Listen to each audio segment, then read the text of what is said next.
Happy fall equinox. I am going to do a little bit of a more elaborate ritual for today's equinox.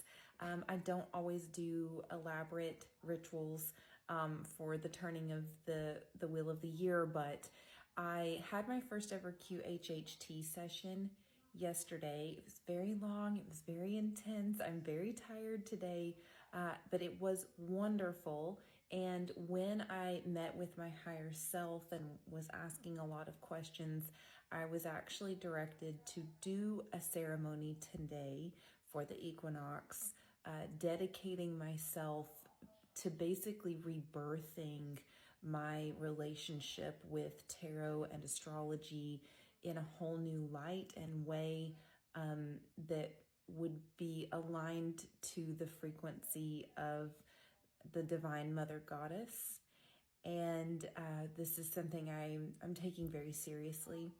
I'm going to do a type of ritual tonight that I've only ever done one other time before because it's a very big dedication to do this, but I'm actually going to ritually assign some pieces of jewelry to myself as physical symbols and reminders of the dedication that I'm making during tonight's ceremony, that I will continue to wear daily until the spring equinox. So the fall equinox, of course, is when there's an equal amount of lightness and darkness in the 24-hour period, and it marks the final descent into the darkest part of the year, which of course reaches its peak at the winter solstice. And so as we, reflect on sinking into this darkest time of the year, which is all about reflection and rest, introspection, letting go, transformation, but in a very deep personal way. I'm going to do a ceremony that is dedicating myself towards just studying and learning, relearning, connecting with source, just really focusing on channeling and connecting in the deepest way possible. So I want to tell you about some of the things that are involved in the ceremony so you'll know what they are when you see them. But I like to use these two candles for the divine masculine or the God energy, and this one for the divine feminine or the goddess energy.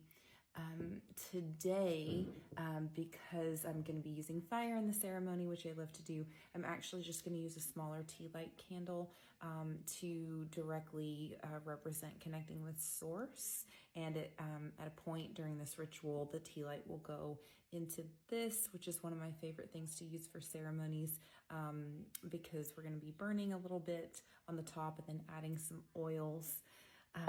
I do have some cord here, some natural cord that represents colors that are important to me. The white for source. This is it's hard to tell, but it's kind of shades of brown for grounding. The purple, which is often associated with the third eye and intuition and spirituality, and actually the black on top, which represents this dark half of the year, and taking this as a very deep form of transformation. The jewelry that I'm going to be dedicating is this necklace, which was actually one of the first ever gifts my husband gave me for jewelry.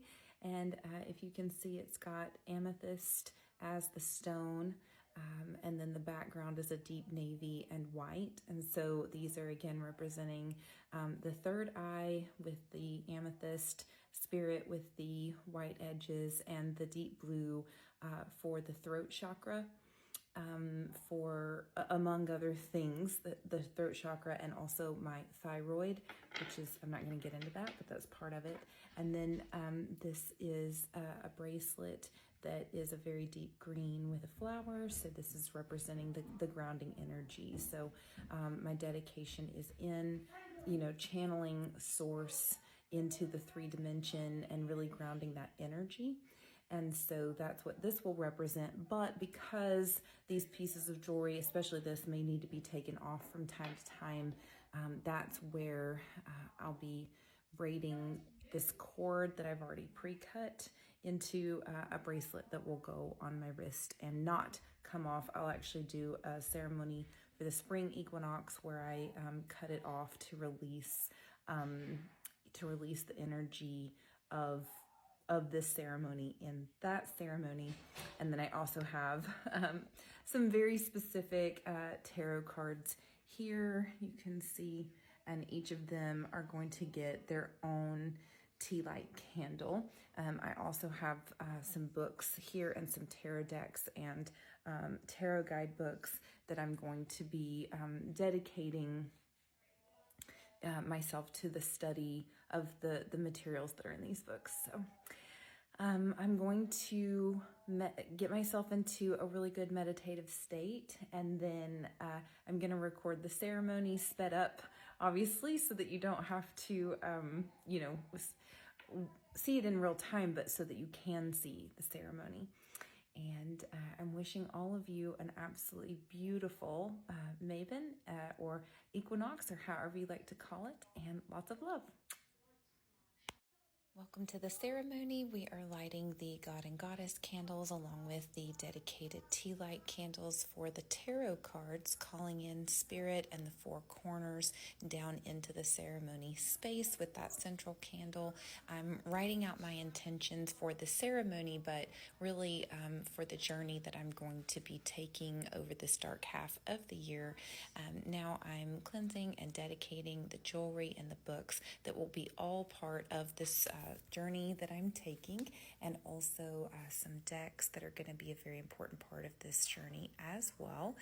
This is me making the bracelet out of the cording that I showed you earlier. It was a little tricky since it was 4 pieces of cord instead of 3, but I think it's going to work just perfectly. And then dedicating that piece of jewelry as well. I'm going to now burn this dedication to send the fire and the smoke from it up to spirit, adding a little bit of oil there for the ceremony, and then cleansing once again, dedicating the jewelry through the fire and the smoke. Happy May.